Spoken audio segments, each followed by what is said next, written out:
to the Dog Show with me, Claudia.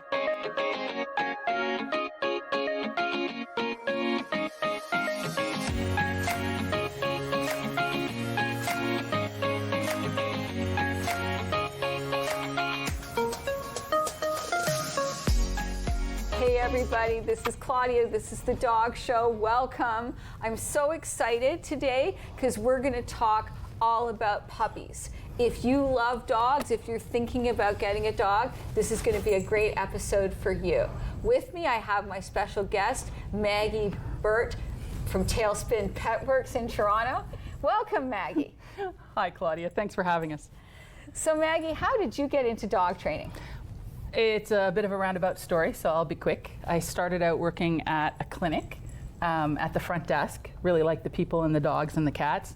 Burned out a little bit on that, went into dog walking, and then decided that behavior was very, very interesting, and I just sort of flowed into where I am now. And Maggie, you're one of the few dog trainers in Canada who has a special dog trainer designation called the CPDT. Can you tell our viewers about that? CPDT is a certification through the Certification Council for Professional Dog Trainers in New York.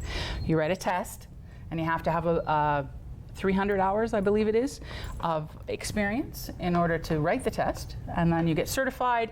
And every 3 years you recertify by showing that you've done continuing education, which is really the whole point of the thing, is that you keep learning. That's great. And I understand that last year in 2023, the Toronto Star gave you a special designation as well. Tell us about that. I was actually very surprised because I didn't even know I'd been nominated. So whoever nominated me, thank you.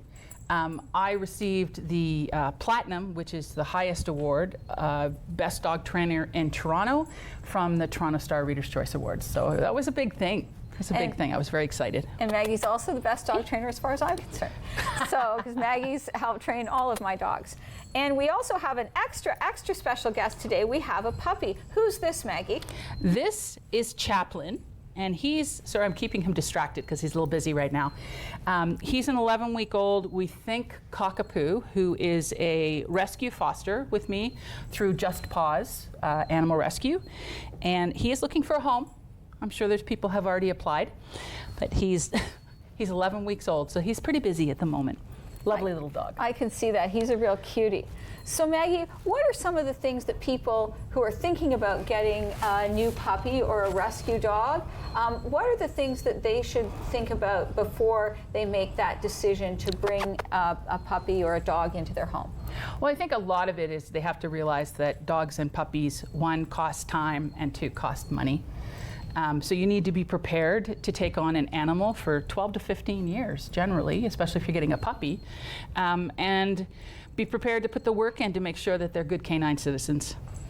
That's great. And in terms of the type of puppy, whether it's a mixed breed or a particular breed, are there any considerations around energy level or size, depending on the type of home you have, whether you're a senior citizen or a young family with small children, for example? Of course. I mean, obviously, I'm hoping he's not eating a hole in your floor.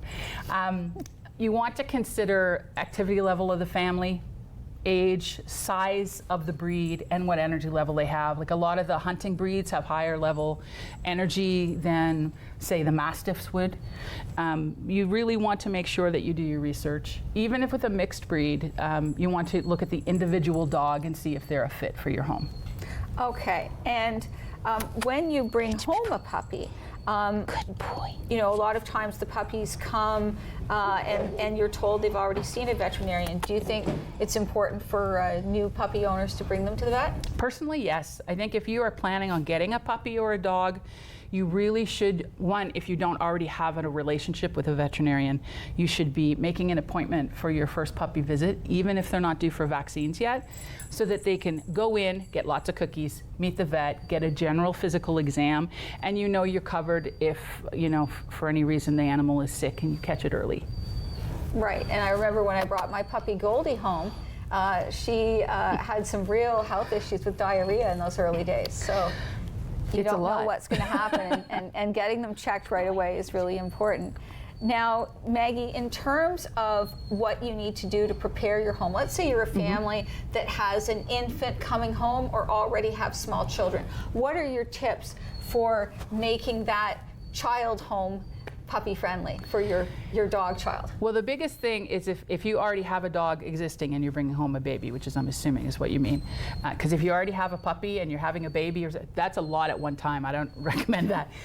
But generally what you want to do is ensure that you prepare ahead of time, where your puppy or your dog gets to know about the sounds and smells and so on and so forth of children and babies. Get used to the schedule changes, because babies throw everything off schedule. And make sure that you have adequate management put into place so that you don't have a lot of unwanted contact between the two. So would that be things like baby gates and dog crates, things like that? Yeah, baby gates, crates if you want to, playpens, anything. And the crate's for the dog, not the baby. Well, but playpens could be for babies or for dogs. I mean, Fair. it's really just a case of all interactions between puppies, dogs, and children should be actively supervised, as opposed to you walking across the room videoing your dog playing with your baby. That's never a good idea. And what about timeouts and rest periods for everyone? How should that work? Oh, well, puppy and teenage dogs especially, which is 6 months to about 2.5 years, they need a lot of rest, like a lot. And I find that when puppies get like this, which is like dragging, yes, I know, I'm talking about you, get bitey and yelly and all of those things, it usually means they either have to go to the washroom or they are hungry or they need a nap. A lot of times it's needing a nap, just like with human babies. When your toddler gets cranky, they need a nap, no matter how much they'll argue about it. Okay. And in terms of bringing a new dog home to a family with older children, how do you manage that? By older children, you mean lesser than teenage, but not babies. Is that what you're saying? Yes. Okay. A lot of that is educating the children, again, depending on age, what dog body language means. That's on you too, to learn that. And again, managing. I find that a lot of times people think, well, my 12-year-old is fine to walk the dog. If it's a brand new dog, that's not necessarily the case. And if the dog isn't really well trained on a leash, you could actually have some real issues if your child is not strong enough or able enough to physically restrain the dog in those situations. So it's all about supervision and making good decisions. Now, you mentioned body language. With an older dog in a home for the first time, or any dog actually, Yeah. what are the body language signs from a dog that people should know to be concerned about? Well, I mean, most people don't even notice that a lot of body language issues are coming up or that they're showing stress until the dog is actually barking or growling. So really what you should be looking for is avoidance, where the dog turns their head away, or they start licking their lips, things like that, which are signs of stress. Often they will lift their lip a little bit, and that's just a warning, guys. It doesn't mean your dog is going to attack anybody. But what it is saying, I need space. So people need to recognize those things, because we could avoid a lot of problems if people understood what the dog was trying to tell you. Oh yeah, like the boy. terrifying YouTube video of you know, a small child and a great big dog, and you can see, like, the family is looking at this going, isn't this cute? Yeah. And you're looking at it thinking, get that dog out of there. The dog's had enough. It's so nerve-wracking for trainers, honest to God. We get like, please don't do that with your child, please don't. And the thing is, the dog's not being bad. The dog is saying, I don't feel safe. This child is feeling scary to me. Can you please remove the kid? And the adults need to be in there. This is on the adults, not on the dog, not on the child. Yeah, and one of the things that I noticed in a video actually that you posted was a dog really freezing up and having a very tight body. Yep. And also the ear set had Yes. changed. Can you talk a little about those signs? Well, again, we have to look at everything. It's good that you said about freezing, because a lot of times they'll get stiff before they start to really react. When you have a dog who suddenly goes from loosey-goosey, which is usually safe and friendly, to not loosey-goosey, you should be worrying about that. Ears will tell you a lot about sort of what direction they want to go in. It's the same way their body will lean forward if they want to go forward, or back if they're going to run away. Ears really forward and intense usually means they're going to go forward. ears pinned back or really low and pinned back usually means they want to kind of go away. So it's something to keep in mind when you're looking at your dog and their interactions with anything. Absolutely. That's a really helpful tip. And next time, we're going to do some more work with this wonderful puppy and start talking about training. So stay tuned for that. And thank you for that tip. And we might even talk about housebreaking, which is another important topic that everyone probably wants to know about. So thank you very much, Maggie, for being here. And we'll talk again soon. So we're here today with veterinarian Dr. Alexandra Bedford. Welcome, Alex. Thank you for having me. So tell me a little bit about your veterinary practice. I have a small animal practice in Virginia Beach, Virginia. We only treat dogs and cats, and I love it. I do internal medicine, dermatology, soft tissue surgery, some oncology, a little bit of everything. That is so exciting. So we're hoping that you can help us with some questions we often get from new dog owners bringing home a puppy. So the first question is, when you get a new puppy or a rescue dog, how soon after you bring that puppy or rescue home should you go and see your veterinarian? I would say within the first few days. With a puppy, it really depends on how old they are. They don't get their first vaccines until they are 7 or 8 weeks old. That's when I would take them in. If you have a puppy that's younger, I would keep them away until then. A rescue dog, for sure, you should bring them in as soon as you get them to see if there are any issues that need to be addressed. And what are the kinds of things that you look at when you do that new pet examination? We look at everything: eyes, ears, mouth. We look for any palate abnormalities. We look for any hernias, umbilical hernias, which are not uncommon. Make sure that there are no ectoparasites like fleas or ticks. And you can pretty much count on your average puppy, even if they come from a reputable breeder, to have some kind of internal parasite. What kind of parasites are we talking about here? Roundworms, hookworms, tapeworms often if they have fleas, all kinds of worms, Giardia, Coccidia. I've seen it all. Wow. Now, thinking about the vaccinations, tell us about the sequence that people need to vaccinate their puppies and dogs and why those vaccines are so important. We start at between 7 and 8 weeks, 8 weeks if we have our druthers. And for dogs, we do 3 of the same vaccines: distemper, hepatitis, parainfluenza, and parvovirus, 8 and 11, and then 14 weeks. Rabies is given 15 to 16 weeks. You can also add in lepto, that can be given at 12 weeks. Often we do bordetella as well for kennel cough. It will prevent one cause of kennel cough, caused by the bacteria Bordetella bronchoseptica. There are many other causes of kennel cough that we don't have vaccines for. And optional vaccines include Lyme and the flu vaccine, of course. And tell me a little bit about this flu that dogs are getting now. It is similar in symptoms to the human version of the flu, with cough and upper respiratory congestion.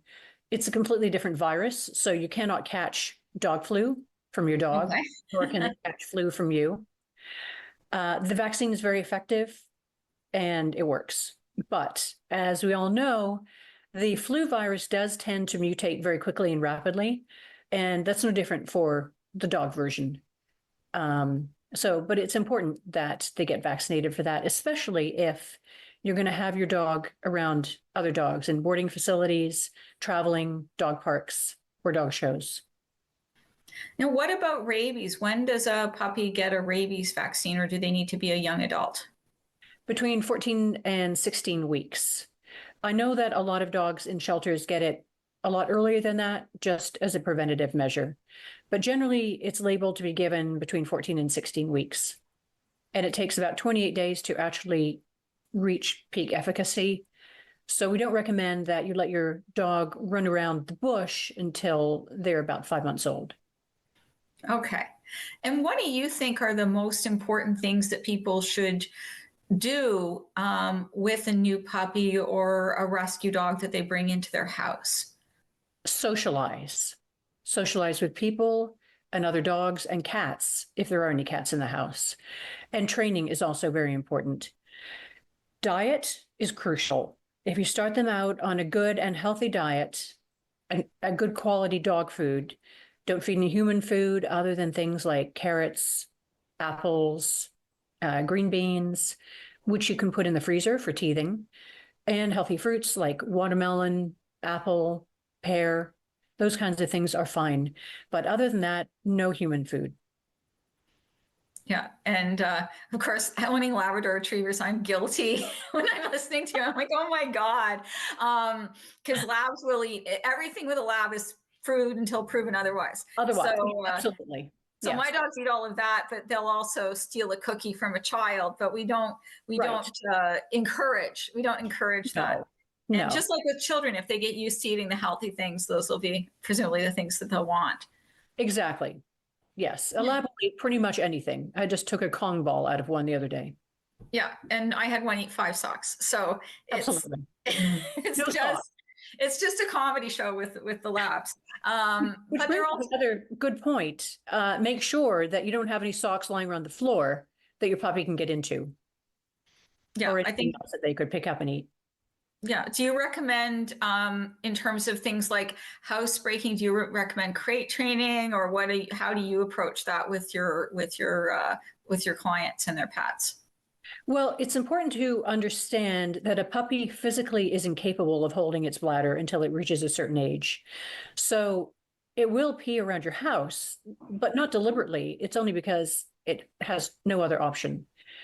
As soon as you feed your puppy, you should be taking it outside, because things are going to happen quite quickly thereafter. And take him out to pee, I'd say every couple of hours. You may have to find yourself getting up in the middle of the night, just like with a human baby for the first few weeks. Crate training is fine. Usually the first couple of days are rough because they're taken away from their parents and their siblings, and they're stuck in a crate on their own. You could put them in a crate in your room beside you, put a blanket over top. That will help because they're going from being in a socialized group in a pack to being alone in a crate, which is a bit of a shock for most of them. But crate training is very effective.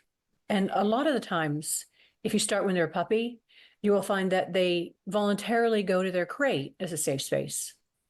Yes, my dogs do that. We treat it for competition, so we can leave a crate door open and send them into the crate when they're not working, and Right. and they seem to enjoy that. Mhm. But yeah, I'm getting up when I have a puppy. I'm getting up and multiple times during the night because I want them to learn going outside, and then big celebration if they go outside. Right. That's sort of what I do. Yeah. That doesn't mean there aren't accidents, but we don't get upset. It's not like, remember in the olden days, people would get all upset if the dog had an accident, but no, they're just babies. Right. Yeah. Exactly. Yeah. That's great. These are all excellent, excellent tips. And yeah, I think, what do you do in terms of introducing puppies to children? Do you have any recommendations for that? Do it under supervision. Puppies are naturally going to be mouthy because they're teething. So you have to redirect. If they try and go after a finger or an arm, have a toy to give them, an indestructible toy that cannot be swallowed, like a Kong. And if they try and bite a finger or an arm, just give them the toy to chew on instead. So they understand that humans are not chew toys. Do it under supervision. Make sure that children are always gentle with puppies. No tail pulling, no ear pulling. Children have to understand that they have to show them some respect and not tease or pull anything that might cause a dog to react in a way you don't want it to. Oh, this has been excellent advice. Dr. Alexandra Bedford, thank you so much for being on the Dog Show.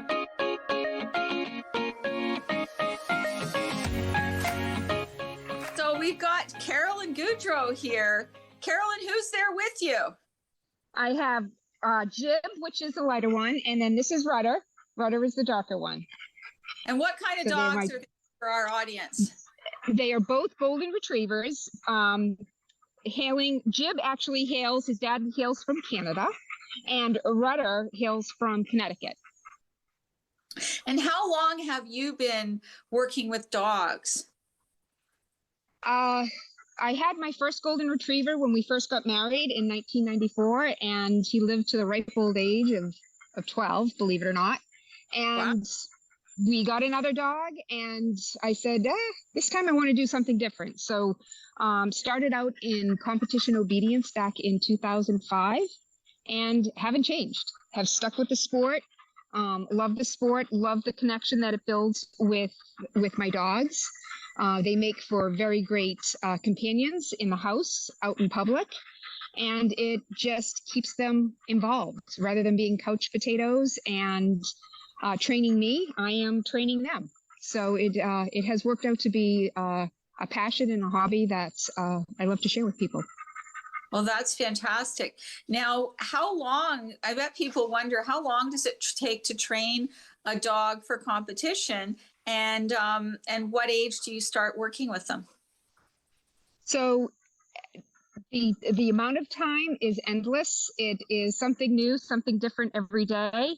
And as soon as we start training them is the day they come home as 8-week-old puppies. So literally the day we bring them home, it starts then, and it really never ends. Would you agree if I said you could do this at any age, pretty much? Yes. As long as the dog is, depends on even the most basic level, just doing a novice class, whether it's in competition obedience or in rally, as long as the dog is healthy and happy and, Rudder, come here, healthy, happy. If they can't jump, then there's other things that you can do in obedience that don't require jumping. So there's plenty that you can do with your dog, and it can lead into other areas of sports, whether it's dock diving, scent detection, agility. It all starts with obedience. It all starts with basic obedience. And to my thought is to excel in other sports within the dog world, you have to have a dog that has a very, very good foundation of obedience. And so that's my shtick. I just happen to stick within competition obedience, but I do know that other people play in other areas, whether it's field, whether it's sport, of agility. There's a lot you can do. Yeah, and in terms of the owner's age, I mean, you and I aren't 25 anymore. And nope, we certainly aren't. So I see people out there still in competition into their 80s. So absolutely. That's fantastic. Once it gets into your blood, it just becomes really a way of life, and it keeps you going. It keeps you moving. It maintains your relationship and your commitment to your dogs, and they thrive on that. So how about you show us some of the skills that your boys have, which are numerous. I'm sure everyone would love to see them in action. Okay. All right. Well, we'll do a few of their different obedience skills. Hopefully they will cooperate. Anything for the power of a piece of cheese will work. Come on, Red. Jib. Come here. Right here. Everybody, can you stand? Stand. So this would be a signal exercise.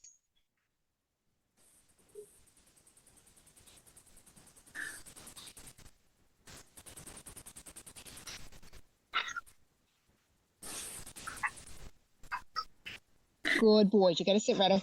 Good boy. So that exercise is actually done in silence, and it starts with a healing exercise. You leave them about 50 feet away, and then you give them those 3 signals, which is down, sit, and then come.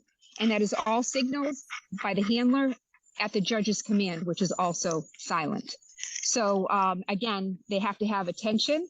They have to have duration of space and a very good focus and not get easily distracted. So that was signals. And well, to mention to our audience is that in a competition, normally you're only working with one dog at a time. So correct. Whenever you note that Carolyn Goudreau is able to do that with 2 dogs at the same Good time, boy. and they both worked beautifully. And that's exceptional on both the dogs and the handler. So show us something else. Let's go. Ruth. Everybody set up. Quick, quick, quick. Set up. Sit. I'm going to do a recall. I'm going to drop, okay? Wait. So I'll do a recall where they come. I'll give them a hand signal, and hopefully they will drop. Come. Come. Yay, good boys. Good dogs. Good dogs. So that, again, would be done on the judge's command. That would be done on the judge's command. And they have to drop immediately on my signal. Good boys. And then I'll try doing a go out with Rudder. Let me just put Jib on it down. Sit. You sit, Rudder. Jib with me. Jib, lie down. Lie all the way. You stay. Rudder, set up. So he has to go out to the end, sit, and then I will ask him to take the bar jump, the solid jump over here, okay? Where's Mickey? Run away. Sit.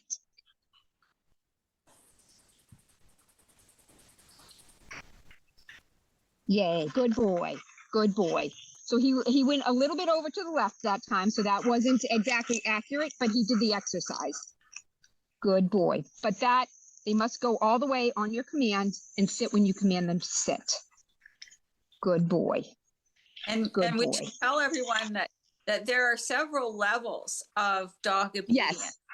And you can start CD or the CD, which is the novice level. And then there's a more advanced level, which is the CDX. And then these guys are showing us the highest level, which is the utility dog exercises. So those exercises require the greatest amount of skill. A lot of them are done with hand signal. At the lower levels, you can use a voice command if you prefer. Carolyn, correct me if I say anything that's wrong. And so, yes. And the recall at the basic levels would just be a come when called, coming from a sit to front of the handler and then finishing. You wouldn't have to drop in the middle. That requires a lot of restraint on the part of the dog to take that cue. That's correct. At the very basic level, at the novice level, all the work is done in and around the handler. So healing, they'll do a stand for exam. You're about 6 feet away. You'll do a recall that's about 40 feet away, just a straight recall. There's heel off leash. And then once you get past novice and you go up into open, then you're working everything off leash. They're doing off leash healing. They're starting to work away from you. So you're doing retrieves over the high jump. You're doing an exercise where they have to jump three or four boards. So everything is away from you. Starting to introduce that concept of working away from the handler. And then once you get to utility, everything is away from the handler. Everything is either distance, 50 feet, or you're sending them away to a pile of scent articles. You're sending them away for a go out. So it's really asking the dog to, accept the concept of taking direction at a farther distance and executing with a higher degree of precision. Carolyn, Jib, and Rudder, I want to thank you all for helping us out and showing us some high-level obedience training today. Thank you. Thank you so much. Well, it's great. Thank you for having us. We love the sport, and we would love to see more people get involved.